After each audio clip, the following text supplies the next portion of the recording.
My great-grandmother, Idella Jones Childs, was born in 1903 in Perry County, Alabama, where she lived for the entire 95 years of her life.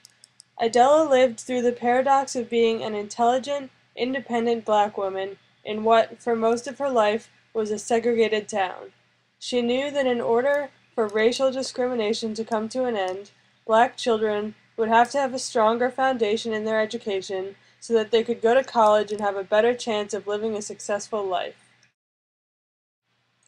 Idella did everything she could to make this happen, and for 35 years she was a teacher in the segregated schools of Marion, Alabama, using the meager resources at her disposal. She taught black children in a one-room schoolhouse that lacked the fundamental resources that we associate with learning. They did not have desks or chairs, and the few textbooks they did have were old and used. She mostly taught children of junior high school and high school ages, and was a well-rounded teacher of biology, algebra, history, and social studies.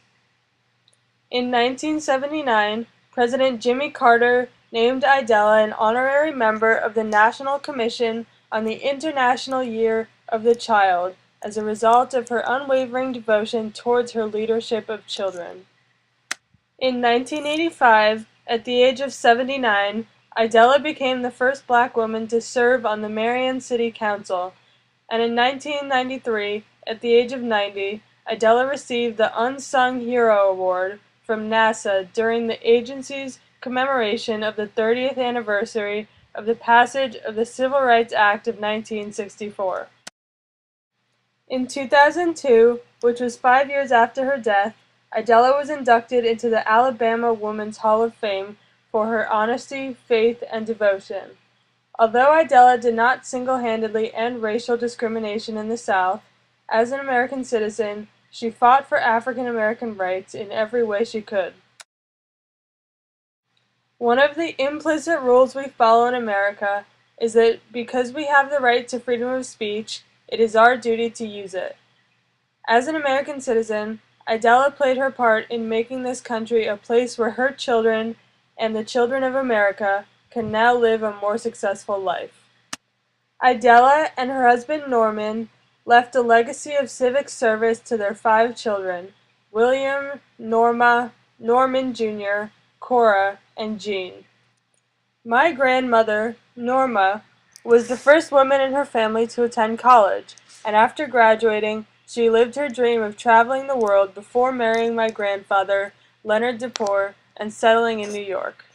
Although she and all 4 of her siblings were successful in their own way, the most notable achievements belonged to Norma's little sister, my great-aunt Jean. Jean Childs graduated from Manchester College in 1954 with a bachelor's degree in elementary education.